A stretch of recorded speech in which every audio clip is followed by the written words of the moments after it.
Welcome to the Dead Bedroom Podcast. My name is Curry, your host, and today I'm really excited to be making this episode. And I don't always say that, but it's really exciting because within a relationship and what causes a dead bedroom, it's more common than most people would care to admit. And the weird thing about this is that there is a lot of stats that are surrounding divorce. There's a lot of stats on and a lot of information on how to begin the process of going out to have a divorce.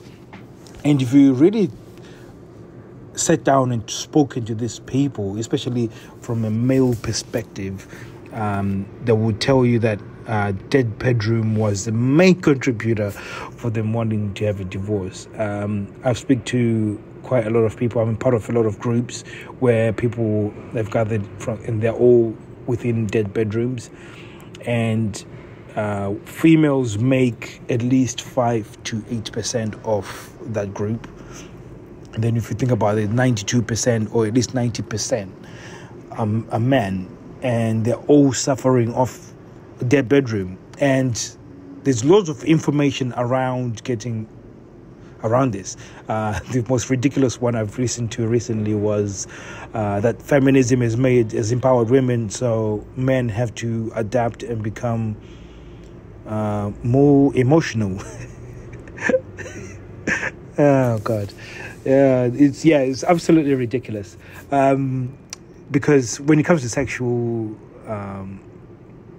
seduction and sexual relationship in a sexual sense, it always comes down to behavior. Yes, there's an emotional connection that you feel, but from a male perspective, you have to be really managing your behavior, how you perceive yourself first.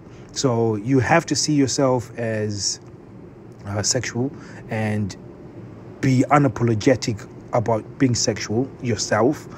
And then from there, how you relate to yourself or you relate to your partner sexually.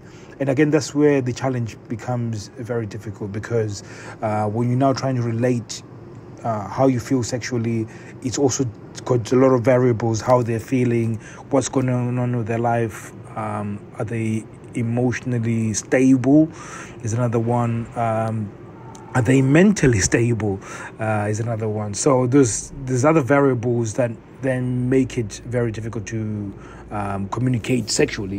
So and again, when you look at a relationship, there ends up being these I'm going to call them 3 types of sex, but which is one, the frequent type of sex where you've got a healthy relationship.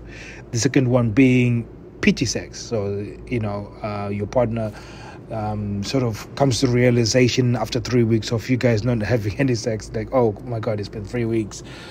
Just so he doesn't consider cheating on me, let me give him something, And then there's the other sex, which is basically no sex. So, and most people sort of tiptoe between no sex and pity sex, and this makes up at least a good chunk of many relationships.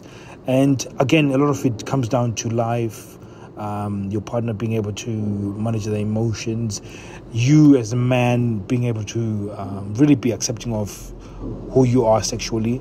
And I say that because the side of where feminism and the Me Too movement and all those things that are there to protect women, the collateral damage that is caused has made it very taboo for men to express themselves sexually. When you express yourself sexually, you're shamed for it. And this is very, very destructive. And this is one of the reasons why we're in dead bedrooms, because males do not know how to then at least show themselves or show up in a sexual way that is unapologetic. Because again, from anything that I've spoken to, especially within this podcast, when it comes to seduction, you have to be completely confident about what you're about to do in order for that thing to work.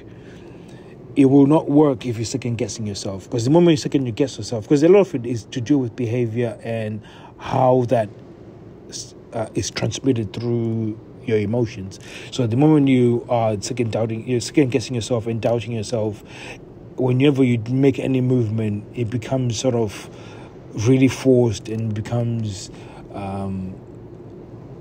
not genuine, and therefore it makes it weird, and therefore your seduction comes across weird. Whereas if you want to make it feel amazing, and you have to be feeling amazing, this is why getting yourself in check and really being able to own your sexuality is the most important thing. And you don't have to level up on your emotions.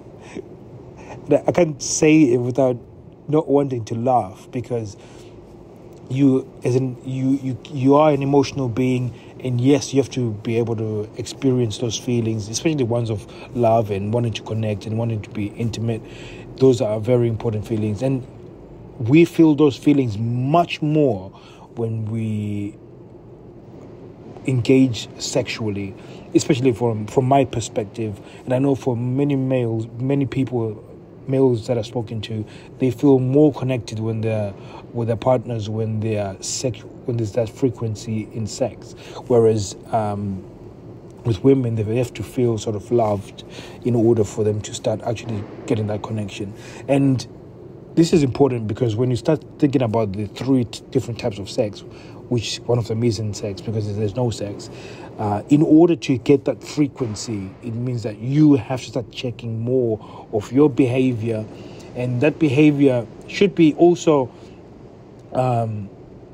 more of you getting confident in yourself and really understanding how to almost start navigating through life in a way that makes you happy, and finding things that make you happy. And this is really important because most people feel like it's a little bit selfish, but within a relationship, I'm beginning to find that the more selfish you are in terms of really finding those buttons that make you feel happy, it actually starts spilling over into your relationship, because of when you're happy and it's spilling over to your relationship, it starts breeding happiness. You're now in that place of being able to give within the relationship, not wanting to take from relationship, which is another podcast episode I would want to talk about on another date. But whenever you feel happy, you start getting to that position where you are more giving to the relationship rather than taking. And when you are in that place where you're giving more into that relationship, it really just gives that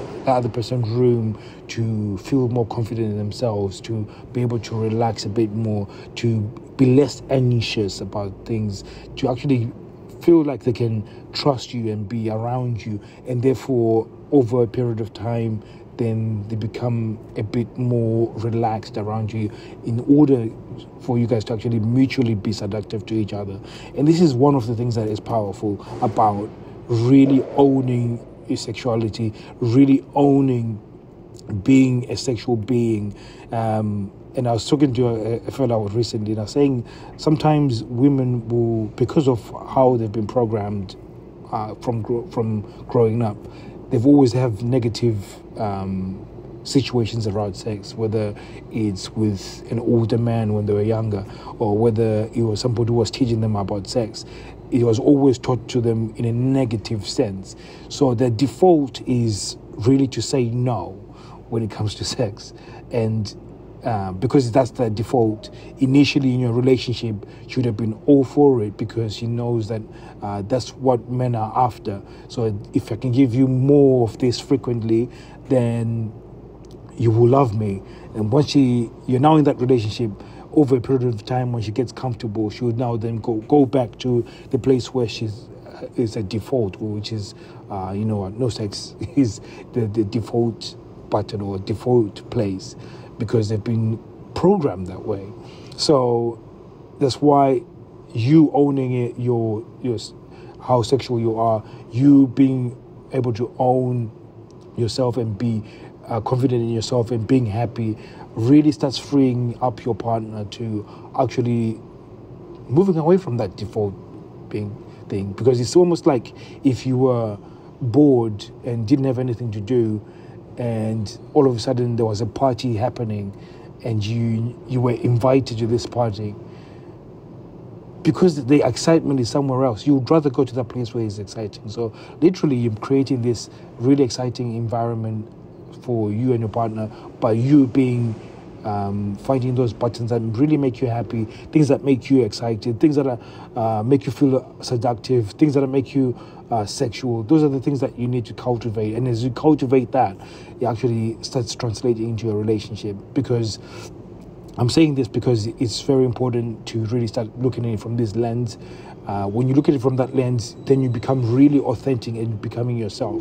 You don't have to change yourself emotionally or match the women emotionally because of what's happening with feminism or what's happening with the Me Too movement. You don't have to change yourself emotionally to resonate on a higher frequency of emotion, like what the other guy said, which was completely ridiculous. You don't have to do that because that will always come across not authentic. Whereas if you focus on you being happy and you being the best version of who you are, then when you are coming to a seduction situation, it comes across authentic, it comes across as real connection, because that's what's more powerful. So thank you very much for listening. It's been a very exciting episode to make. It was impromptu. So hopefully you got some good value from this.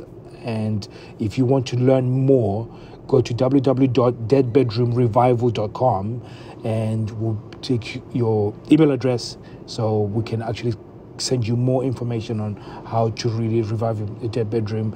You can join our Facebook group where you can learn more information. We'll be going through the video so you get to see some charts and see some graphs and some graphics, so you can get better understanding, and also you can get support from other men that are going through the same thing that you're going through, so we can actually all grow together. So I'm really excited with this movement that we're creating, and I hope to see you soon. Take care.